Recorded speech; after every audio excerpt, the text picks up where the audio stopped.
முந்தையெல்லாம் நம்ம பைபிளை தூக்கிட்டு போனால் என்ன சொல்லுவாங்க? வேதக்காரர்கள். இப்பெல்லாம் வேதனைக்காரர்களாக மாறிட்டோம். முந்தையெல்லாம் நம்மளை கண்டால வேதக்காரகம்பாங்க. இப்போ பைபிள் பேர் வச்சிருக்கிறவன் தான் இன்னைக்கு எல்லா பேப்பர்லேயும் ஃபஸ்ட்டு பேஜ்லேயே வருது. ஸ்டீஃபன் கொலை பண்ணினார், சீமோன் கடத்தினார், அப்படின்னு தான் மெசேஜ் நியூஸ் வருது. ஆமாம், வேதனையாக இருக்குல்ல, இருக்கா இல்லையா? நம்மளை பார்த்து சொல்லணும். ஆதியாகமம் 26ஆம் அதிகாரத்தில் அங்கே ஈசாக்கு பஞ்சதேசத்தில் விதை விதைத்து 100 மடங்கு பலனை பெற்று வர வர விருத்தி அடைந்தான் இருக்குல்ல. விருத்தி அடைந்து மகா பெரியவனாகி ஆட்டு மந்தைகளையும் அநேக படிவிடைக்காரர்களையும் கொடுத்ததுனால பெலிஸ்தியர் அவனை கண்டு பொறாமை கொண்டார்கள்.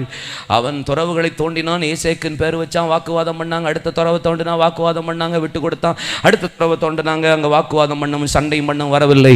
அதற்கு ரெகோபோத் என்று பெயரிட்டான். நம்மளை பார்த்தா மற்றவங்களுக்கு தோணணும், இவர் கூட கர்த்தர் இருக்கிறார்.